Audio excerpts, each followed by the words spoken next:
kriya activities, that's the horse that pulls the cart. You know the example. The horse that pulls the cart does not, get really busy in anartha-nivritti activities, get real busy in the bhajana kriya activities, and done nicely with proper direction and proper sincerity and all those nice things. Then gradually the anartha-nivritti stage is crossed and it brings one to the stage of nishtha.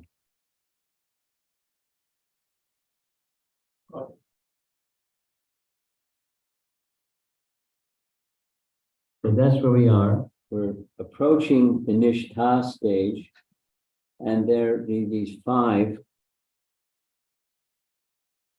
by name. We'll see them 2 more times, so I'll just read them what's on the screen because it's a pretty large screen. Laya, or drowsiness. Vikshepa, this is one we're really familiar with, distraction. And apratipati. Apratipati, this is kind of familiar too. Incompetence. Let's go to this list, this is easier to read. There's 5 remaining obstacles within the process of anartha-nivritti, just preceding the stage of nishtha. It's a nice text. This text, by the way, is Bhanu Swami's notes in his presentation on the same topic. At the stage when anarthas still persist in the heart, the devotee may try as hard as possible to counteract them by devotional activities. That's the bhajana kriya. Yet, the 5 internal obstacles undermine his attempts to reach steadiness in devotion. Once the anarthas are removed, that's kind of big jump. They're not removing and then all of a sudden they removed. Not all of a sudden, gradually. Then these 5 remaining obstacles are almost abolished. Nashta prayeshu abhadreshu nityam bhagavata sevaya. The verse we've heard it twice so far in this text. Now here it is again. Nashta prayeshu. Prayeshu means almost.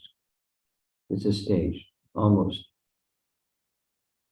The 5 remaining obstacles are almost abolished and devotion becomes firm. That's the nishtha stage, and undeviating. So in the nishtha stage, what it means is there's some residual stuff, but the power of the bhakti within is so strong, it can't supersede the power of bhakti. The power of bhakti supersedes the stuff, residual stuff that's within. Before that, there's unsteadiness, and then comes steadiness. Not the perfectional stage, but it's bhakti is sufficiently strong that these anarthas don't manifest, although they're still there to some degree. And you remember the chart that says when they're completely gone, and they're completely gone when we can achieve offenseless chanting. Or they'll still linger until we achieve offenseless chanting. Yeah, the key is offenseless chanting. And knowing what the offenses are and avoiding the offenses, that's not exactly anartha-nivritti. It says attentiveness. For example, the root of those 10 offenses is intention. So attentiveness is the cure to any problem. Pretty simple.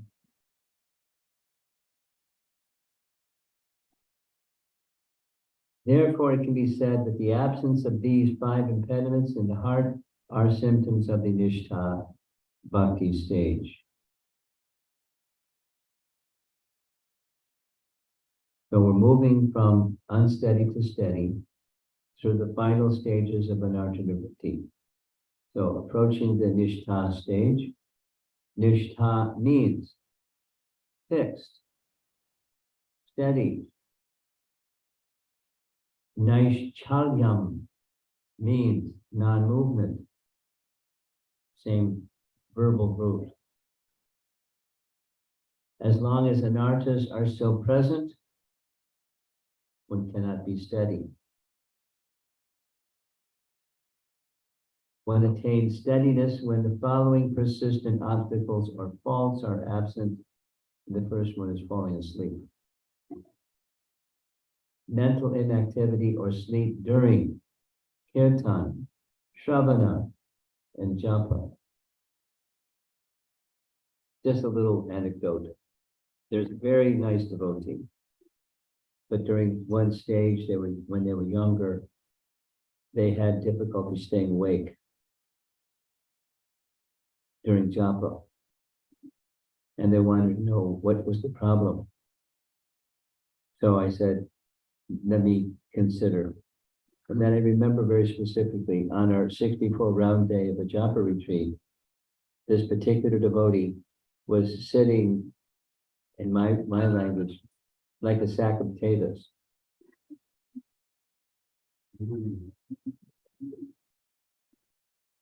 And you know that celebrated japa tape of Srila Prabhupada, where he said, sit properly.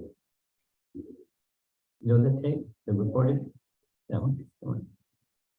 The devotee who Prabhupada was speaking to volunteered, it was me, with Nayana Biram, Prabhupada disciple. And, he's short-statured and, he was part of the theatrical group. He's, creative, small-bodied, happy, intellectual type of young man. And he was just, the circumstance was at 61 Second Avenue. They were recording japa session together with Prabhupada. The microphone was very close to Prabhupada. And he was leaning against the altar and was sleeping. So that's a state of unsteadiness. By name, Laya. And vikshepa, distraction. It's not too difficult to describe what distraction is.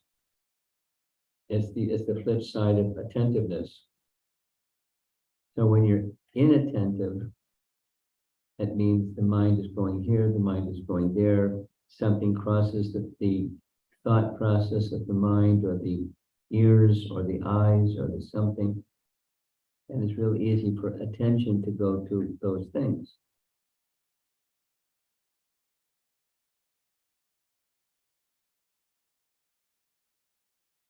When you are engaged in Shravanam Kirtanam or Vishnu Smaranam, then it's really good to be very attentive. Bhaktivinoda Thakur wrote in one little article, it's so important that you should find a place that's quiet when you're chanting. I mean, you can go for walking, things like that. People like to do, go for japa walks. But it's very serious chanting. Now it's saying japa. He writes, go to a quiet place. If necessary, put blindfolds over your eyes and sit, in an absolutely quiet, peaceful place.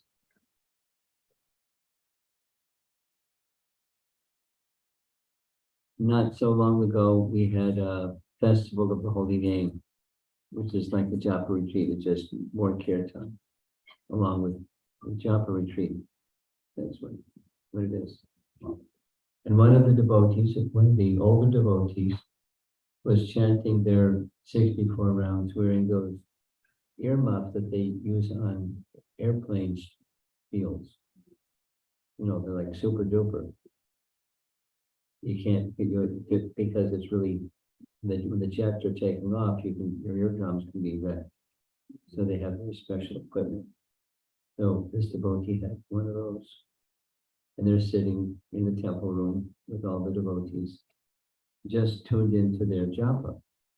And it wasn't like they weren't shy about it. They weren't show-offy about it either. It was just they wanted to be very absorbed in chanting without distraction. So that's this one, big shape. And I've been in their home when they're chanting japa, it's the same. It's just in a quiet place. They have certain pictures that they would look at or meditate upon while they're chanting, without going into details. And certain inspirational verses that they have available, and periodically they'll take those inspirational verses, stop chanting, get inspired, meditate on those inspirational sayings. In other words, and then dive back into the holy name in an inspired mood. They take their japa very seriously. So if you want to overcome this, if you want to get to the nishtha and beyond stage, you really have to apply yourself in the attentiveness and not distraction.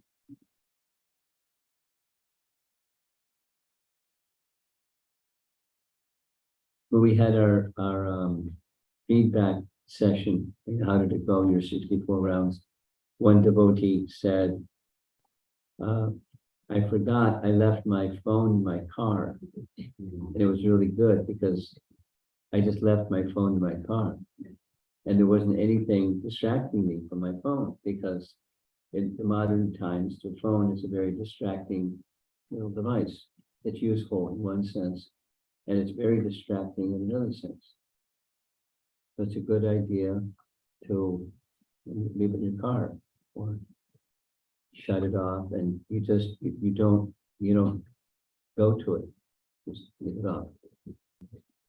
It's good because it helps in the concentration or freeing you from distractions, because that's a source of distraction. A pratipatti. We're going to see this list one more time, a little more expanded. A pratipatti. A pratipatti. Indifference. No, it's not intense. Absorption requires a little intensity. And if you're not intensely aspiring for absorption in hearing and chanting, or if there's lapses in it, then there's this pratipatti stage.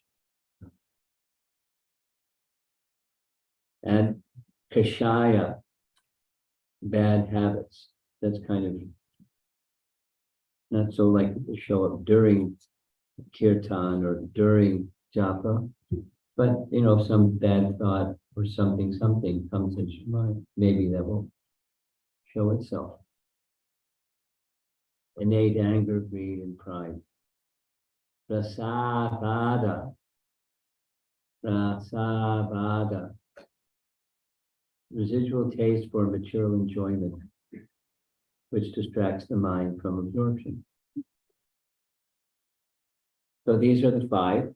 We're going to see them. We saw them on the chart, this nice graphic design, which all of you should have a copy of. We saw blow up on some part of it. Here's the same list. Again, this is Bhanu Swami's notes, a little bit more text. Lie is the weakness of being more drowsy during hearing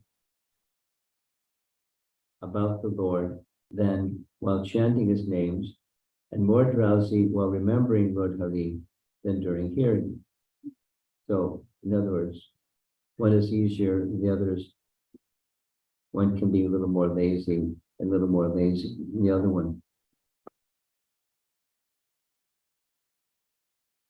Vikshepa is talking or thinking about mundane nonsense during devotional activities.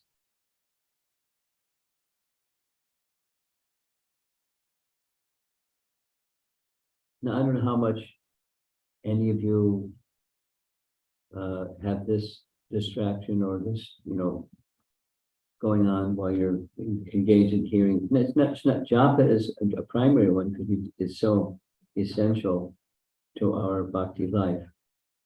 But any form of meeting or hearing lectures or absorption in spiritual sound vibration of one kind or another.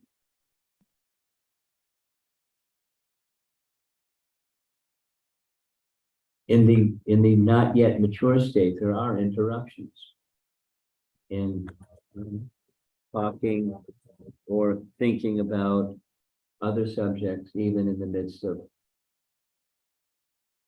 your devotional practice. I mean, sometimes things are essential and you have to do the essential, but it's something it's good to be aware that this is it's a feature of anartha that keeps one from becoming steady. A pratipatti, it is when both laya and vikshepa are absent, but at times one still feels incapable of or disinterested in hearing, chanting, and so on.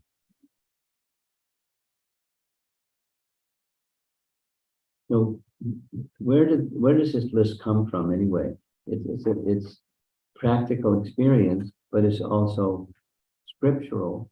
Exactly where this scriptural reference is derived from, I don't know, but it's standard coming from our acharyas and derived from the scriptures.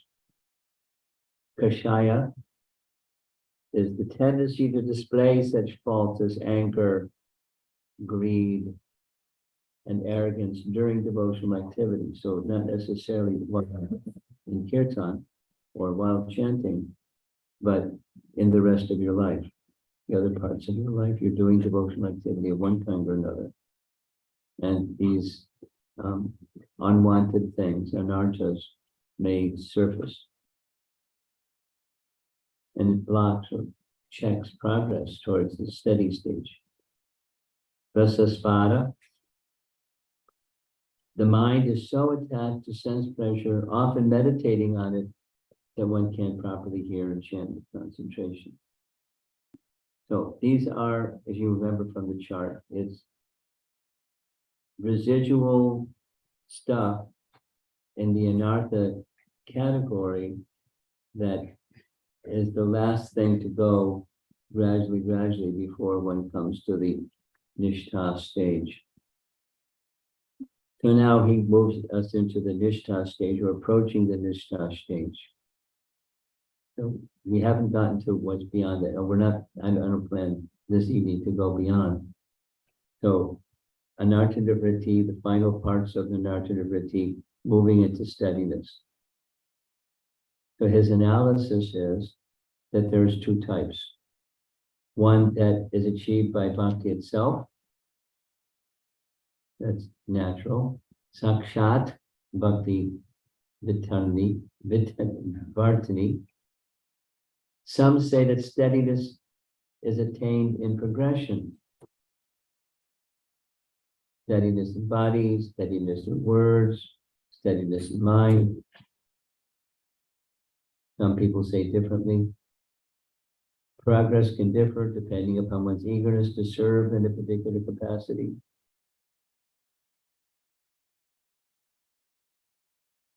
And there's another type of steadiness, or nishtha.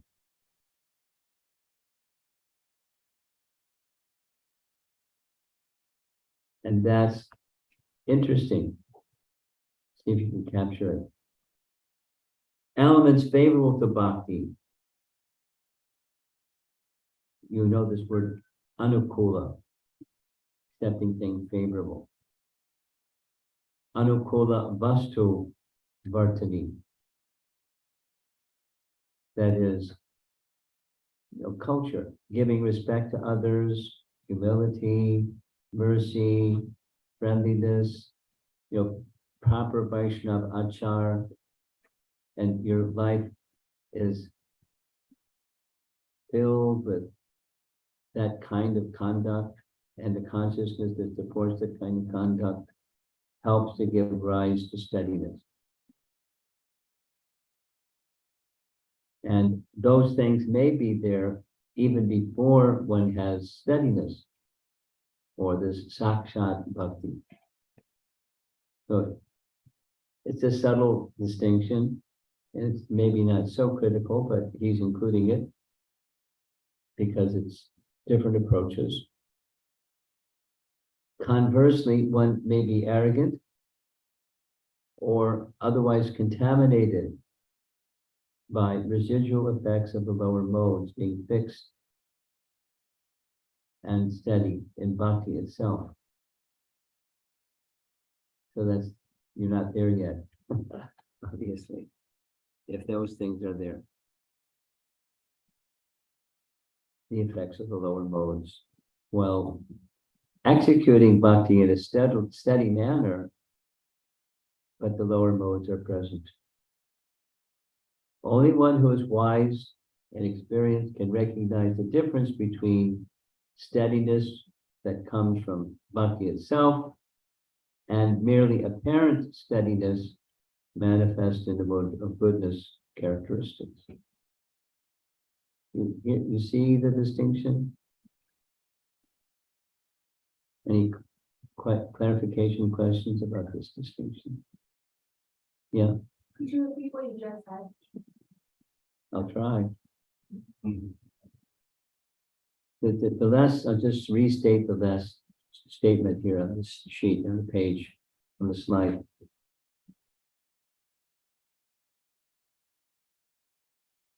Some persons I know, they their traits by their upbringing and their character and so forth, they are very much mode of goodness people.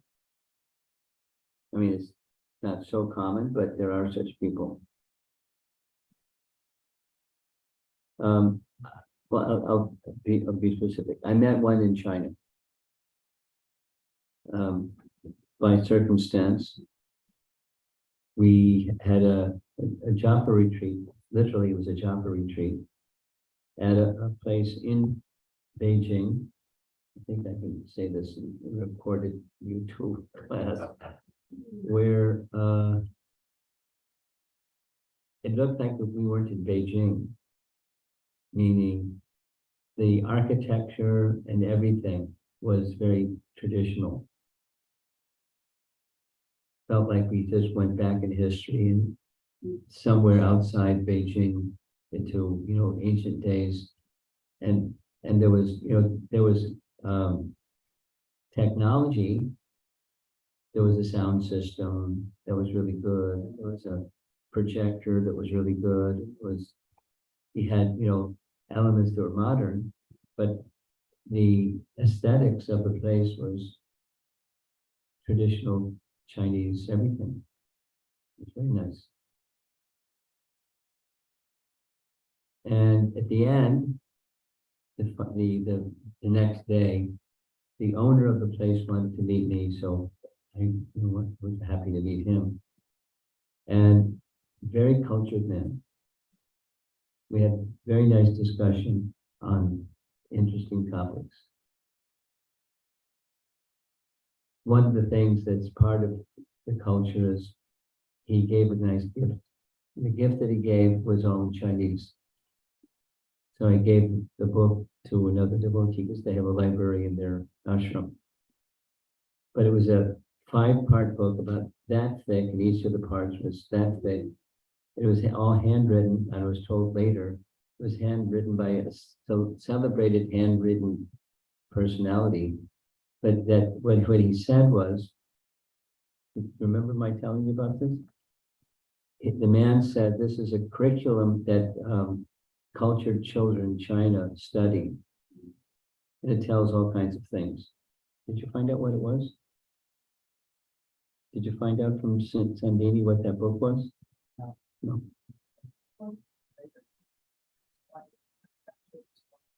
Huh?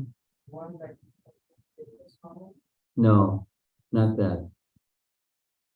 I'll tell you later, and then you can find it because I'm curious what's in that book. But it was all in Chinese. He started sharing what was in the book a little bit. And, it was interesting.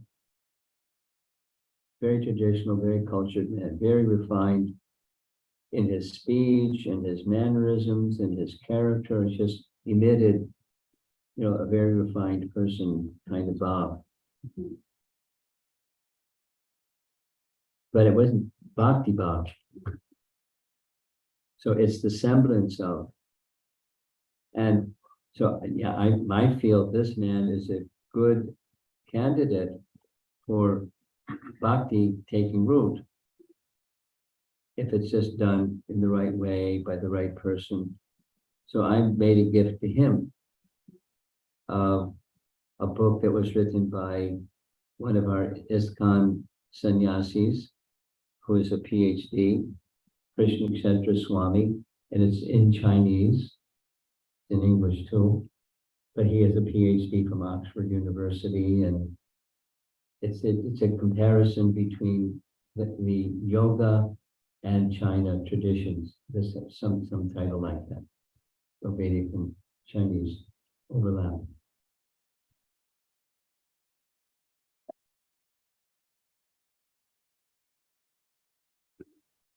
Maybe he'll get some bhakti, and then his good qualities will be bhakti based, not just mode of goodness based. So that's what this is saying. It's saying that steadiness. Now, I don't know the man well enough to say, does he sometimes get angry and sometimes get, something. Does the other modes manifest themselves within him sometime? My guess is generally that's how the modes of nature work. So sometimes, but so it's not that it's not the nishtha stage of bhakti. So the sakshad bhakti vartani. Vartani means it's a diminutive of vartma, or path. The path of sakshad bhakti is the best path for steadiness. And there are things that are favorable to bhakti, like these characteristics that are mode of goodness characteristics, and they help. It's like dry leaves and sparks of fire. When sparks of fire fall on dry leaves, you're going to get a fire, likely.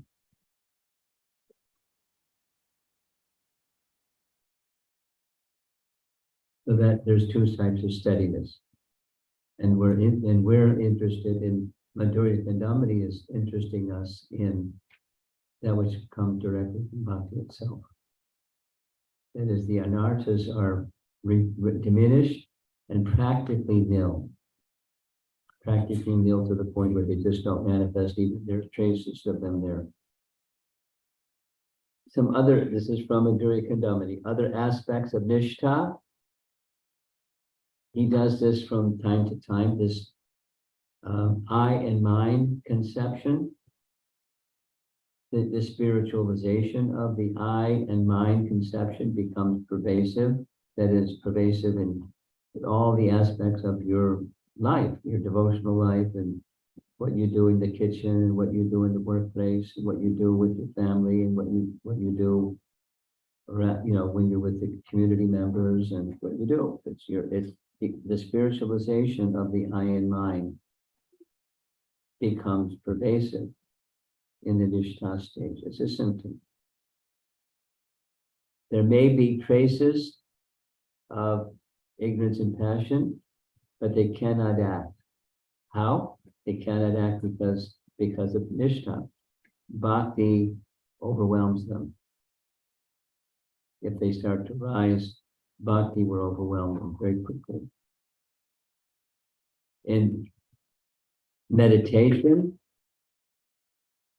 only traces of other topics appear in the mind. This is, not only when hearing and chanting, but throughout the day. They're diminished and nearly gone.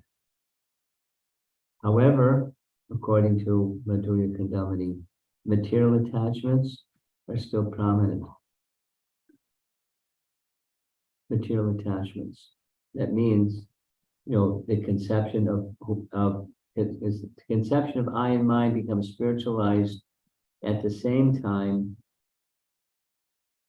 material attachments, which sounds kind of contradictory. Because if you have a spiritualized conception of I and mine, then how are you going to have prominent material attachments?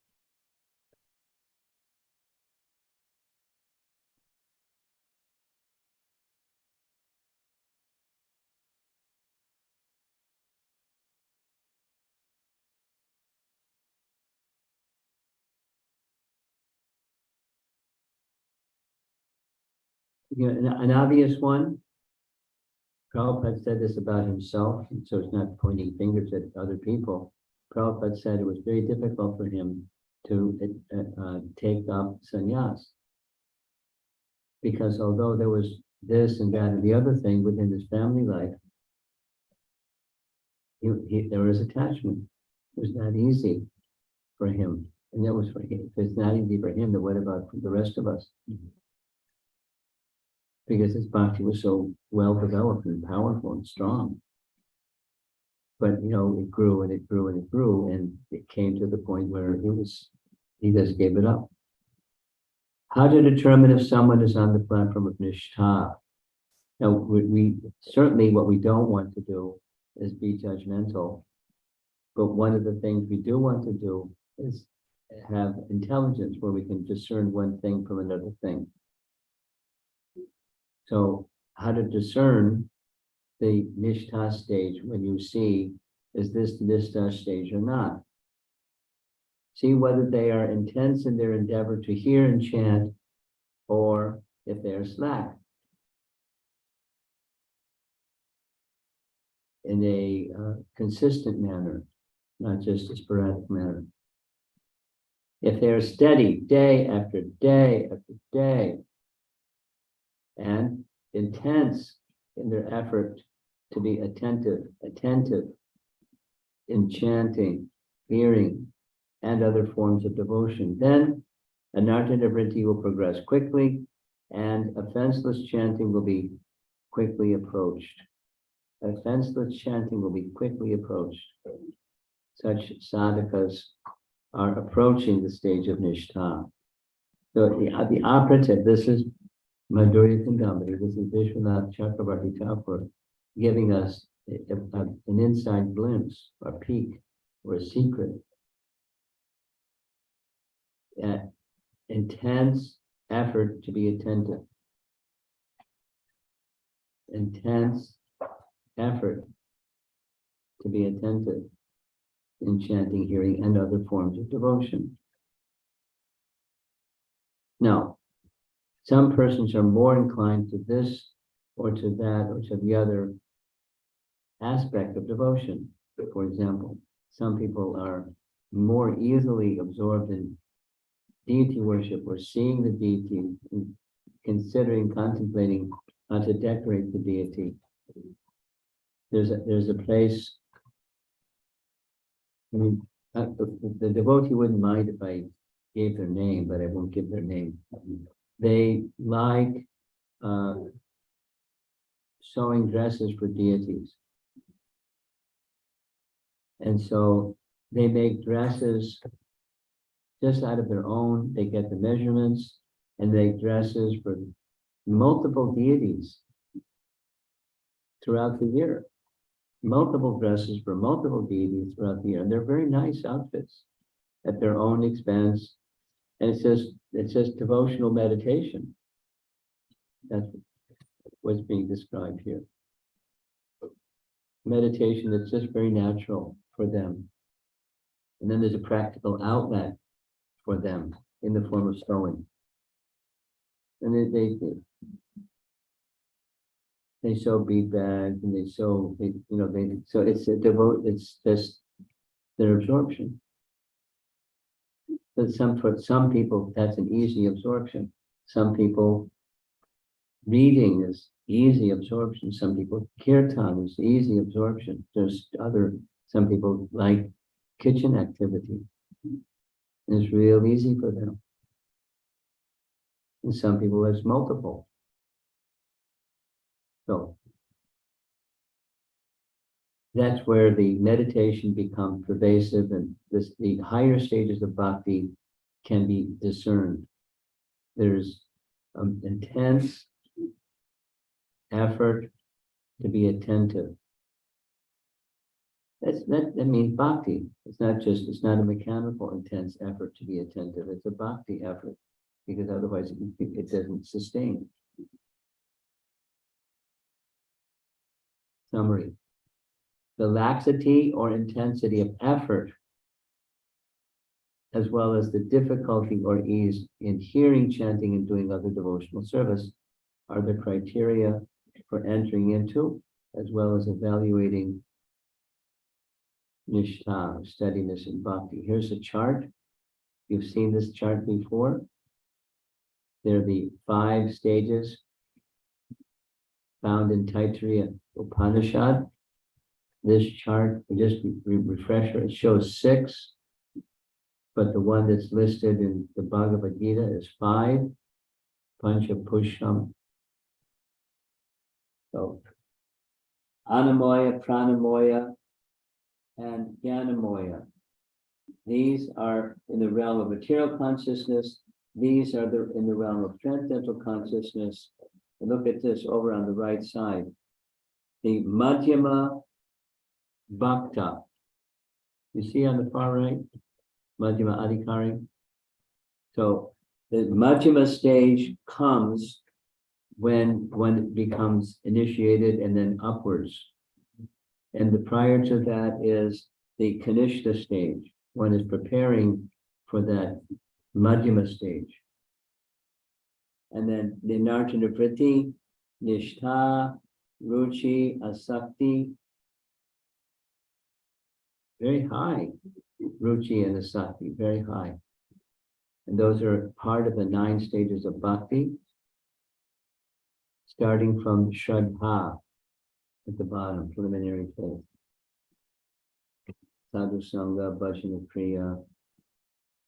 So we've covered those topics, and Nartana Vritti, we've touched on Nishtha, and very soon we're going to move to the Ruchi stage.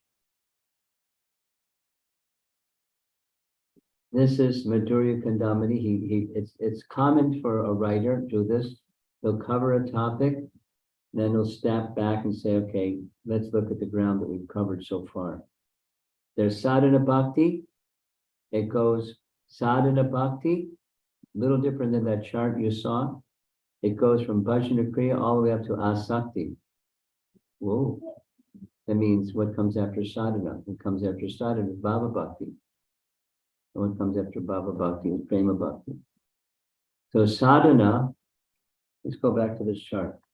Sadhana goes all the way up to here, all the way up to asakti.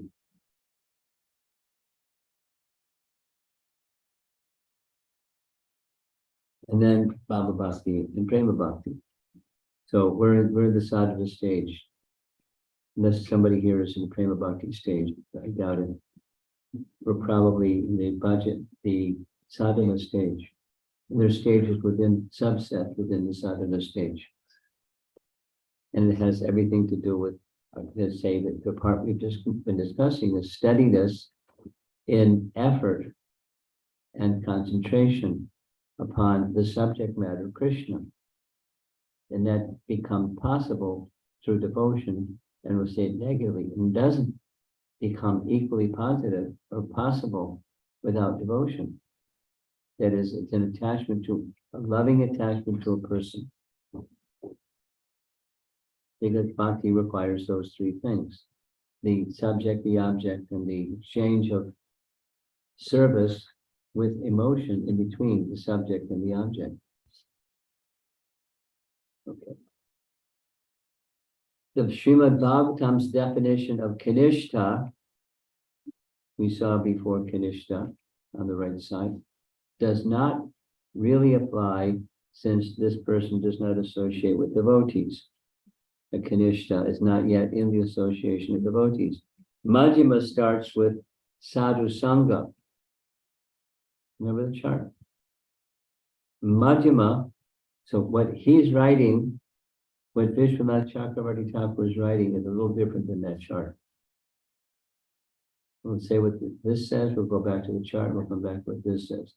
Madhyama, what's the Madhyama, the intermediate stage of bhakti? According to Vishwanath Chakravarti Thakur, it starts with sadhu sangha and continues into bhajana kriya and all the way up to the stage of bhava. So he's using madhyama like sadhana.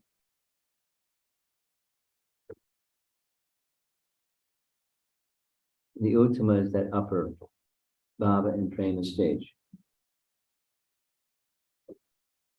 And so I thought I've been going a little fast and covering a lot of topics, and I don't know how well it gets digested. So I decided to slow down and allow more time for discussion. Because this is not like, an academic course where you get,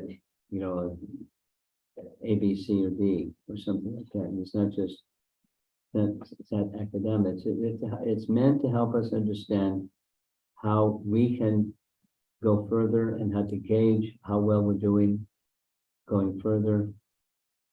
Again, some devotees are thinking, oh my God, it's so many obstacles on this path. How am I going to do this? But it's something that we do. It's something that there's a relationship with Krishna that we enter into, and through devotional practice, Krishna sees our effort and Krishna helps us go further, go further, go further. That's bhakti, including the eradication of the unwanted things, which we spent a lot of time on, and then comes the wanted things. It's all Krishna helping and Krishna helping, going from the stage of forgetful to remembering, and then more than remembering. Feeling the transcendental feelings, having attachment for those, not just the feeling, but the attachment for the person. That's bhakti. That's the higher stages of bhakti, which we're getting close to, at least in the text. Let's see if there's some discussion. Yes? Yes? Okay. Okay. Thank you for lecture. We have a portable microphone.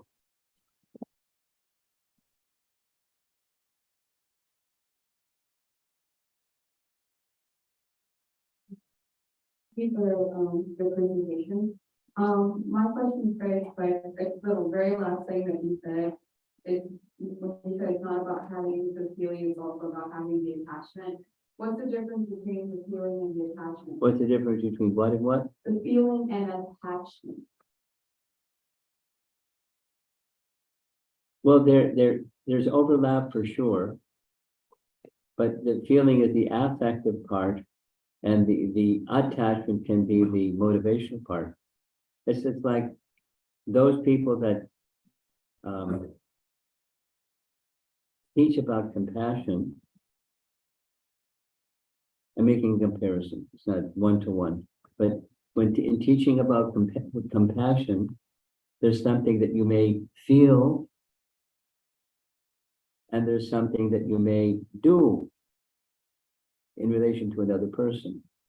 Now, commonly when there's feeling, you do. And when you do, it's because there's some feeling. But there's an affective and a motivational aspect. So with bhakti similarly. So when our feelings are in alignment with that which we're attached to, because sometimes we're not in alignment, but then it's rich. But just all I meant to say is there's different features or aspects of higher stages of life. Those are in the lower stages of life too. You may have some feeling and some motivation when you dislike somebody or something. Worldly kinds of feelings.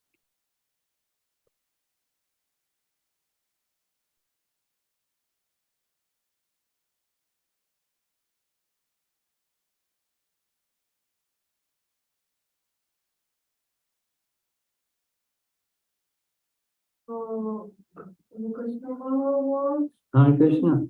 very good. Then my question is, you mentioned the Sadhana Bhakti stage. Sadhana Bhakti, yeah. Is there any stage before that? Yeah. Before there's practice, what do? You know, generally speaking, what people do before there's practice is they're indulging themselves in worldly life. That's before sadhana. Sadhana is to recognize there's something beyond worldly life, and then to practice helping one get beyond worldly life. So what's before sadhana is worldly life. Nice question. So, for example, there's lots of people in the world that now are practicing bhakti. Before that, they weren't. And what were they doing before they were practicing bhakti? Worldly stuff. And in the beginning stage of bhakti, there may be a mix of worldly stuff and bhakti. But then sadhana is to gradually amplify the spiritual practice part and to de-amplify the worldly part. The worldly part just means the vision of, you know, what I see is important in what I do. Just like, say, going to school. When does classes resume for you? Has school started up again yet? No. When does it start up again? About a week or two. Okay. So when school starts up again, some of the kids that go to school, it's just going to school. Just a worldly something you're supposed to do, and so they do, and some people really want to compete and do really well.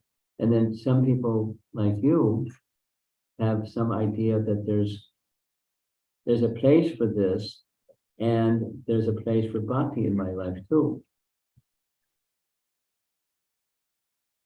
And so you have, you know, an opportunity, a challenge maybe, but an opportunity to, how am I going to keep myself in a spiritual frame when I go back to school? Because there's all that schoolwork and there's all the kids that's pre-sadhana bhakti stage for those people. So no, so it's a challenge and it's an opportunity. So life is like that. It different stages of growing. So sadhana can go up and up and up and up and up and up.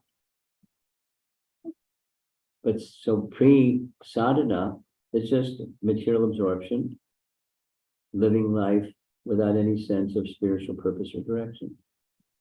And then there's the gradual awakening of spiritual purpose and direction, including in school, or anybody else is doing something else besides going to school in their life, doing sadhana. You have something? Okay, pass the mic.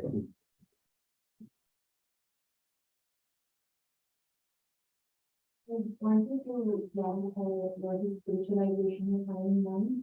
It's a good question. Does it mean that spiritualization of having and just realizing that I'm not body and soul and that the soul and the body and Yeah, that's a starting point for sure.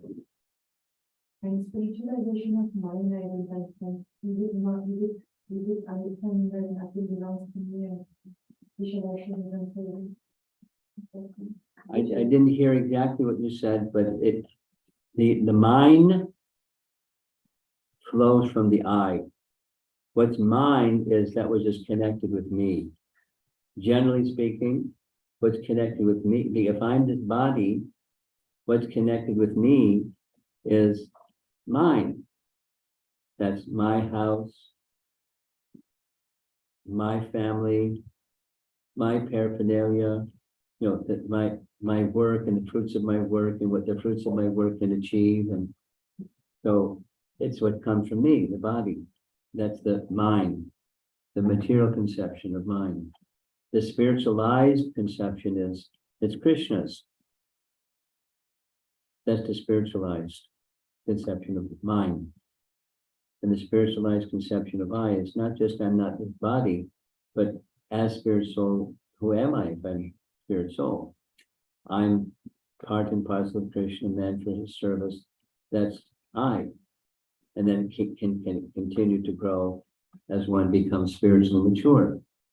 I have spiritual form, I have a spiritual identity.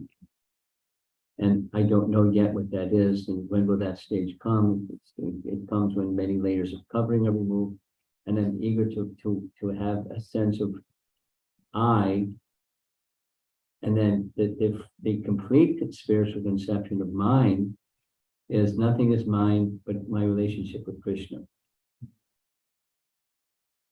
That's mine, because that's not me.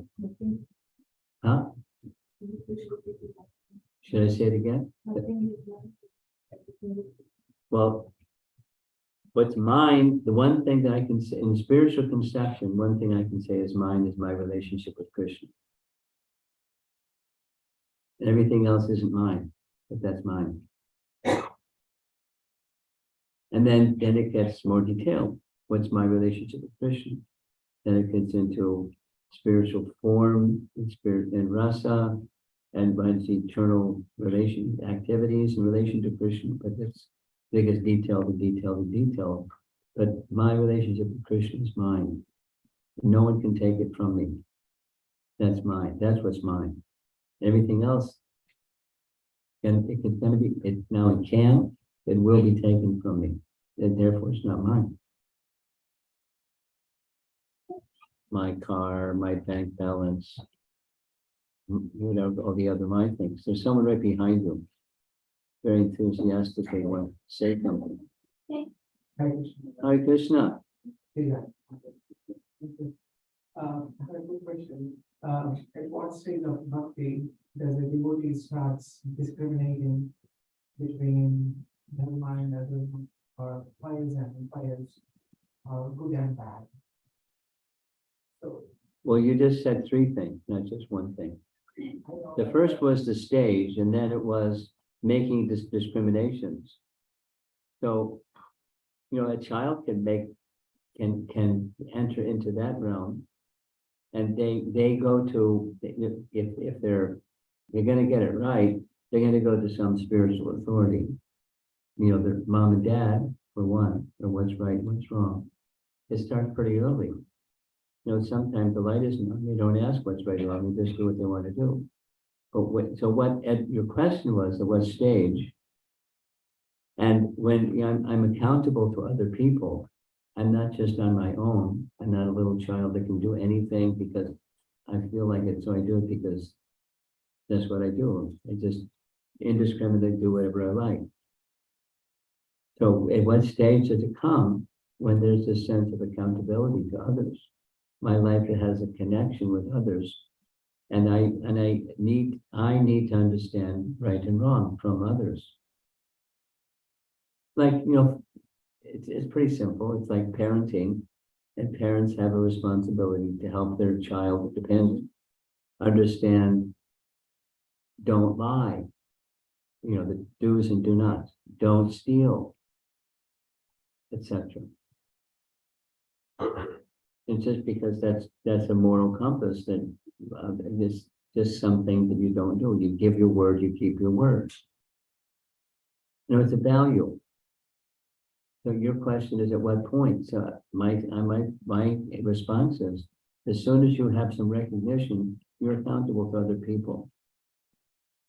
there's some traditional thing associated with, let's say, if we are starting to discriminate the people, like, when we start associating with the devotees, let's say. We start doing what? Associating with the devotees, Associating with devotees. yeah, Then you can refine your good and bad, your discrimination compass. Largely, it gets refined. Sometimes some things just get deleted and replaced with something else, but at least, refined. Or using the term that Vishwanath Chakravarti Thakur was using, spiritualizing your conceptions through association with Vaishnavas.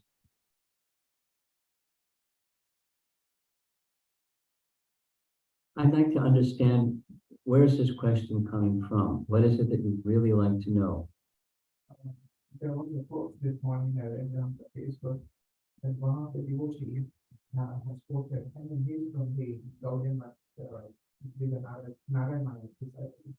He posted that do not discriminate the people like between the Hindus and the Muslims. Love each other, and you develop respect for others. So while the other devotee has countered that Chaitanya Mahaprabhu has said, there is a verse in Chaitanya Charitamrita that devotees should discriminate between the good and bad, admired and admired, and pious and impious. So he is trying to link to that to the point that you should know the difference between the people that who are good and who are bad. Well, this is a long topic, extensive topic. And I'll just share something that I heard in Prabhupada's classes and conversations recently about a dozen times. He was speaking about Gandhi's unwillingness to say something about animal slaughter. And when Gandhi was asked to say something to Muslims about animal slaughter, he said, I can't say anything because it's their religion. So, Chaitanya Mahaprabhu certainly said something about killing of animals to Chankasi. But it wasn't aspersions about him. It was, the principle of killing your mother. What kind of religion this is that it's okay to kill your mother. So Gandhi was unwilling to do that because it's their religion. So what are we to do?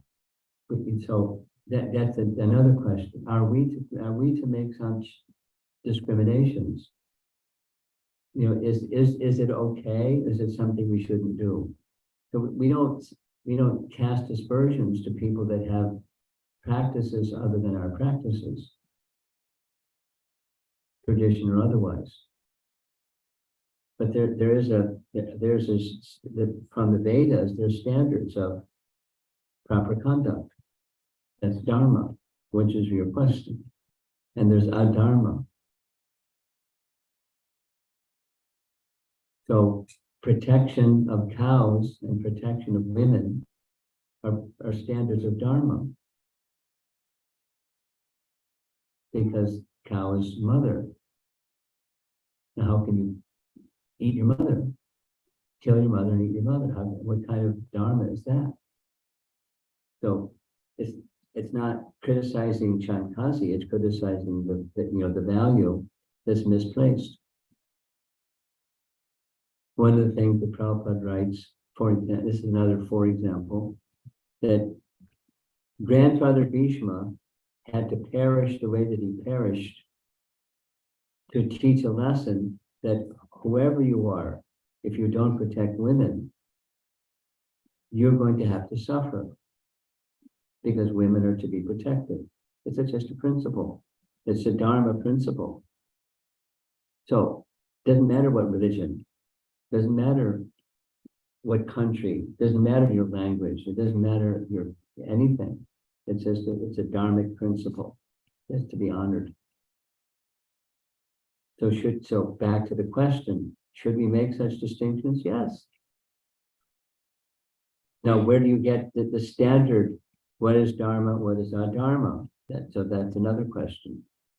Is besides should you or shouldn't you? You should. And now by what standard? And then another is how do you communicate that?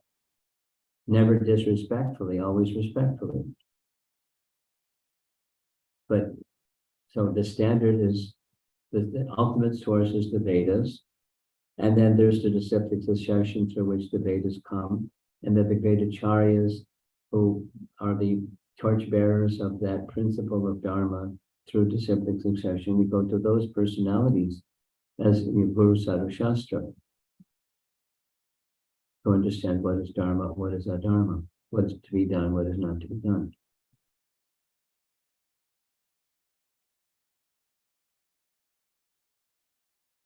No, I'm not going to go on a blogspot and have a debate with somebody about a topic like that.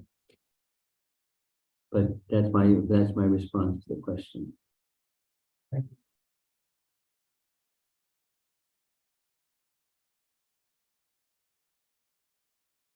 Yes, we'll come to you. Go ahead.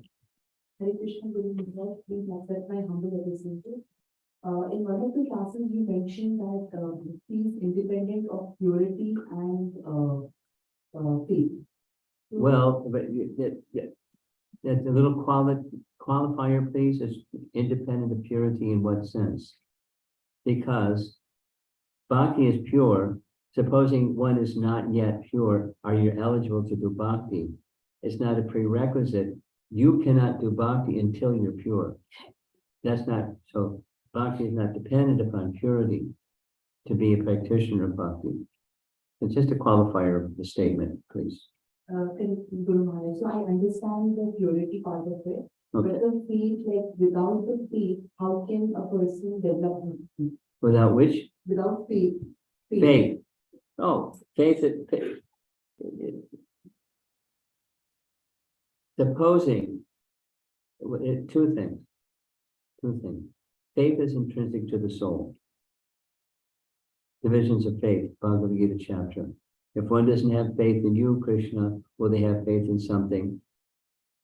Yes, because faith is intrinsic to the soul. So it's going to be modes of nature faith. This one, that one, the other one. But it's intrinsic to the soul. So without faith, there is no such thing because it's intrinsic to the soul. Now, because faith is intrinsic to the soul, supposing I don't have faith in bhakti, but unknowingly I do some bhakti. Unknowingly I take prasadam. Unknowingly I help somebody who's on a bhakti's mission, and I help them get from point A to point B, and I do some nice service like that. Unknowingly I've done some bhakti. It wasn't based upon my faith in bhakti. It's just, some characteristic in me. I wanted to help somebody and they wanted to get from point A to point B, and I helped them.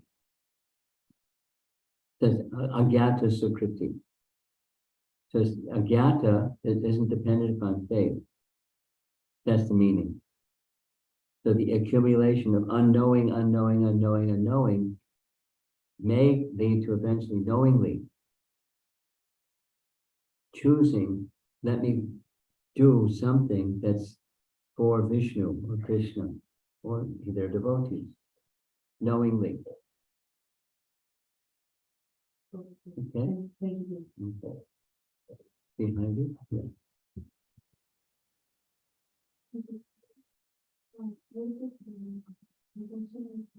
Intensity is one of the Your voice is soft and I have a hard time hearing it. national is characterized by intensity and social initiative. I got it. So, even in the emotional level creation, the devotee is actually intensely transition and I didn't get it. Did you get it? in the anarchy stage also, the devotee is intensely transition and so I want to know the difference between the intensity which is present in both the states. You want to know the difference between intensities. You wanted an intensity meter? Is that what you're asking? There is intensity in the slow stage also, but then in the highest stage of himself, which is intensity. For You got it? It says, for the person, the unequanimity stage, who is, striving intensely to chant here, Good. and the person in this stage who is doing the same, if there are difference in intensity between both. Oh, is there difference in intensity between the striving and the being there? That's your question. Okay. Maybe, maybe not.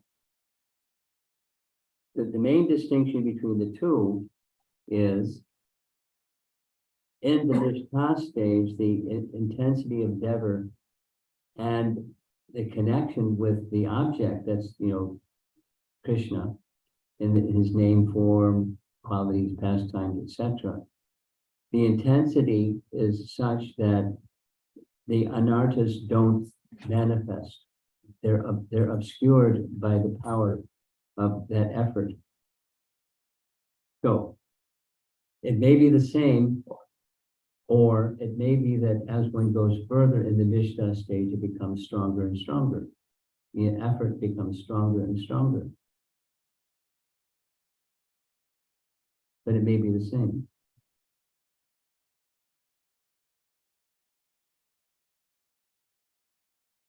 Likely in due course of time, it will become stronger.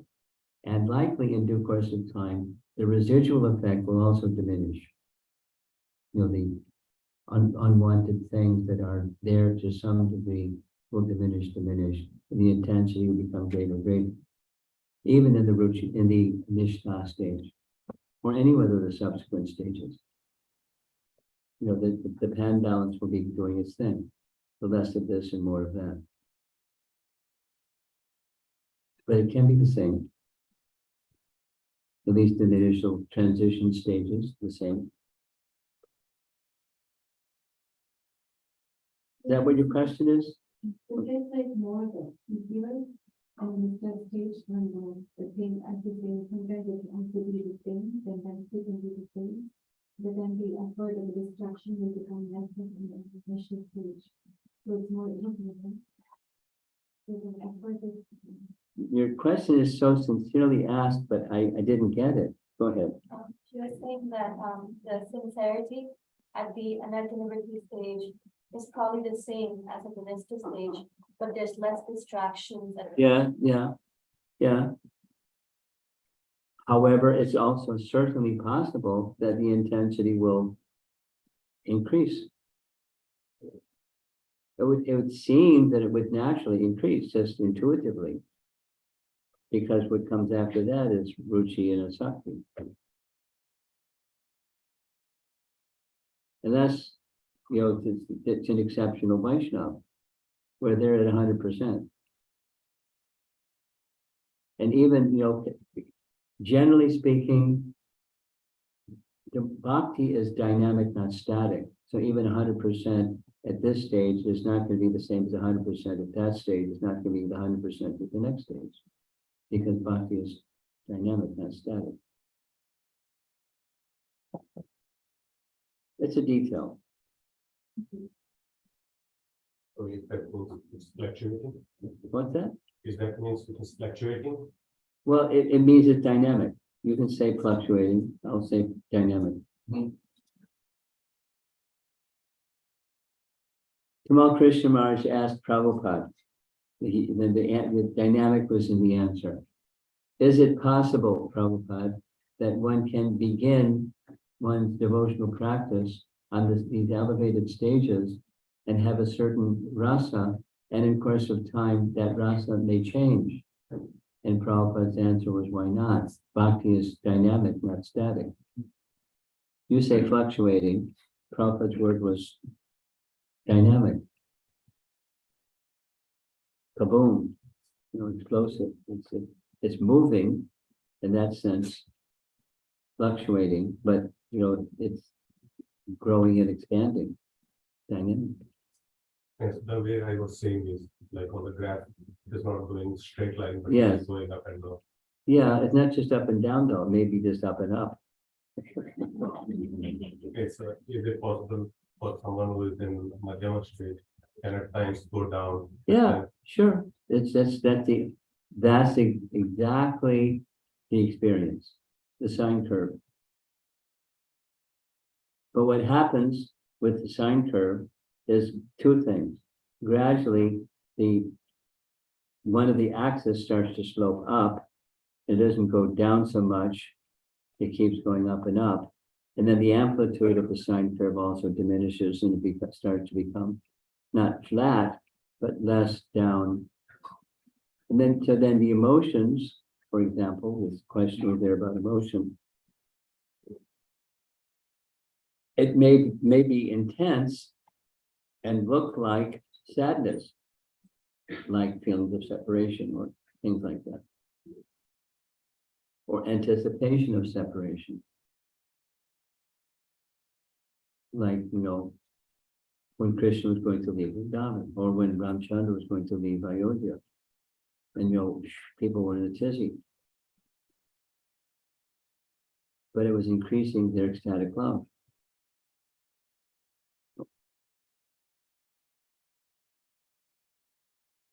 Anything else? Oh, you've got the microphone. Go ahead. Just clarify on we are going through this. Well, you're sitting in the front, so I can hear you easily. So now they can hear you too. Sometimes vision is needed.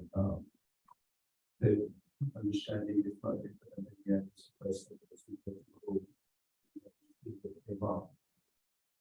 you also learn from the Shisha Fellow.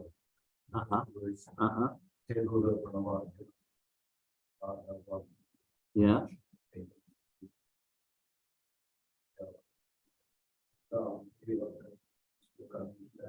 Yeah. Yeah.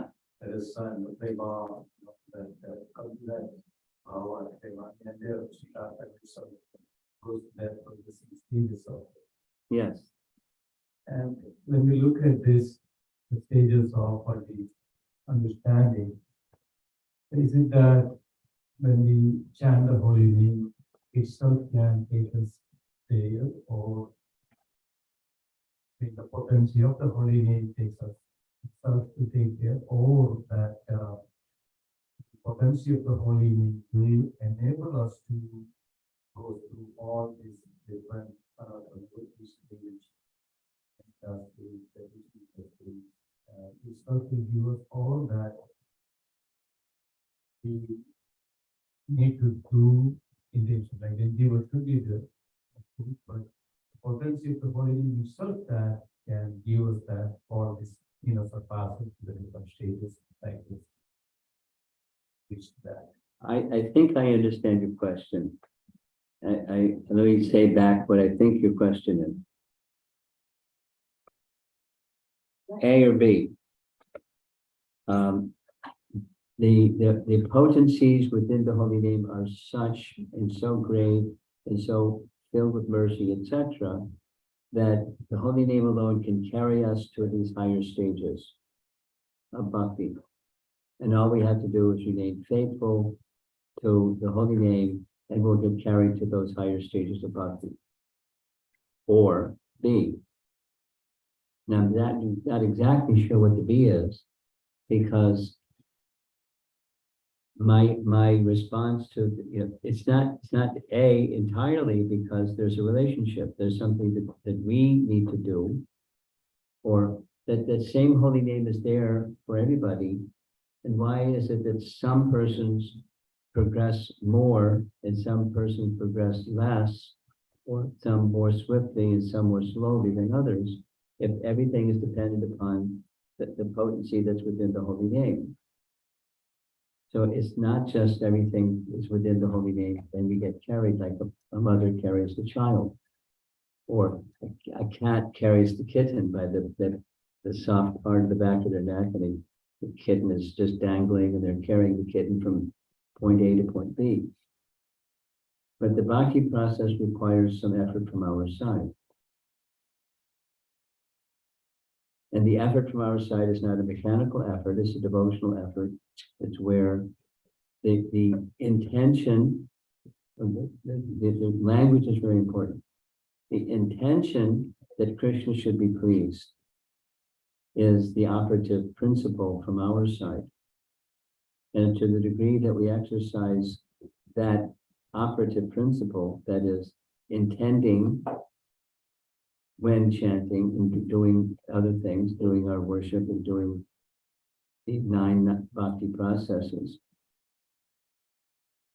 the intention that Krishna is to be pleased is was the factor from our side, so that the bhakti can pick us up and take us there. It's a relationship. Does that address your question or not? I was trying more on that, yes, only thing has the potential, so that we are there to receive that and we get it. Otherwise, it is. Yeah, well, it's you take the first Shikshastika verse and you go to the end of the second Shikshastika verse, and you have Chaitanya Mahaprabhu who said everything that he said in the first verse, saying, I have no attraction. Nanuraga. Durdaivam idrisham ahajani nanuraga. I have no raga, no anurag. So that's something that we need from our side. And how does that anurag manifest? It's the shelter taking.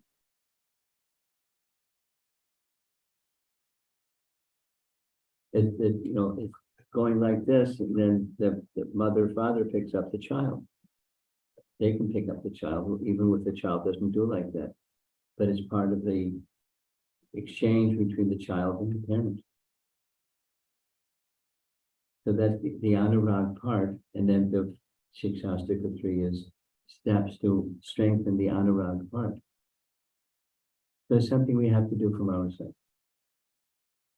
In addition to the potencies already invested, all Nija Sarva Shaktis, all the potencies invested in the whole movement. Okay. Last question. No, not the last question. You have one too. Okay, you're closest. You take the microphone. So, do something like passion we need to attack, but we understand we need to be more detached to everything. Not everything. Yeah, but still have the passion to do.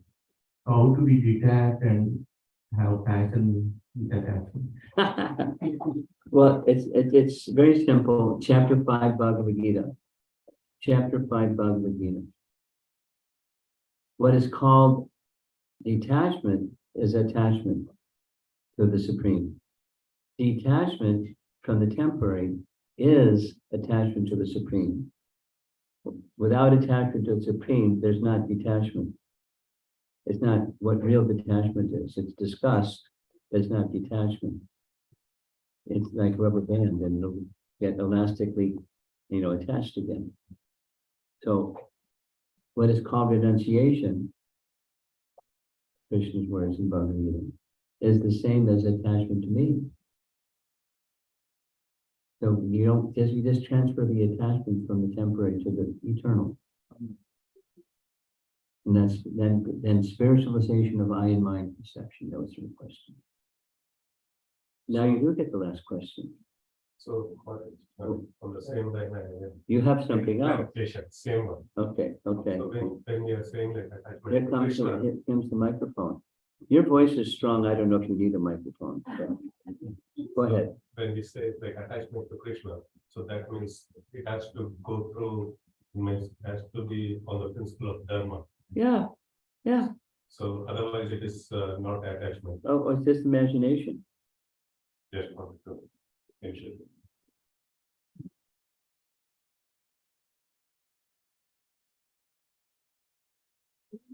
We all have a relationship with Krishna. Yeah.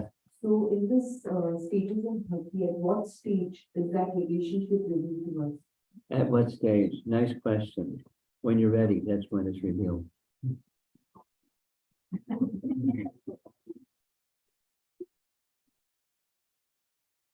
So there has to be some eligibility, some adhikar, some characteristics that indicate to Krishna he or she are ready or is ready. And he's ready, but we're not. So supposing something was revealed and, we're not ready, we're not going to understand it. And who knows, we might trash it or who knows what. So Krishna knows. So when we're ready, it's revealed. And so what's that readiness? It comes in the higher stages of bhakti, obviously, because we're not there yet. But it's revealed by the mercy of, as bhakti begins by the mercy of Guru and Krishna, the revelation of our spiritual identity and its details, it's similarly revealed. There's a practice that was prevalent, somewhat prevalent, during the deviation stage of the Chaitanya Mahaprabhu's movement. You're aware of Apa Sampradayas. Are you aware of that? Bhaktivinoda Thakur wrote a book. One of his 100 books was on the 13 Apa Sampradayas. And one of the traits of those Apa Sampradayas is they knew about higher relationships. And so they would imitate or imagine and have people dress according to this relationship or that relationship and practice it, which is not the way that happens. It's a deviation. It's fiction. So if it's not given in that sense, then how is it given? Which is your question. And it's when we're eligible, it'll be revealed. And exactly how it gets revealed may be different for different persons, but the ultimate revealer is Krishna himself, and there be agencies through whom Krishna reveals. Like, Guru Sadhu, through those agencies, but Krishna reveals. Chaitanya Guru or through Guru or combination.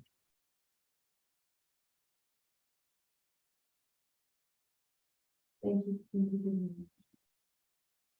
Okay, I think we're done. Thank you very much. Oh, I'm not Okay, trying to close up.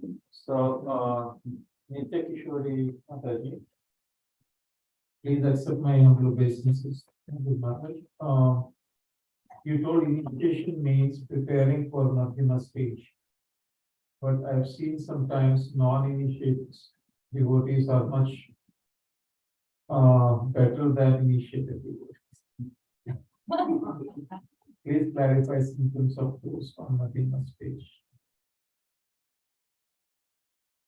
I'm just repeating what our acharyas have said, and so there may be rules and exceptions to rules, but that's the standard manifestation.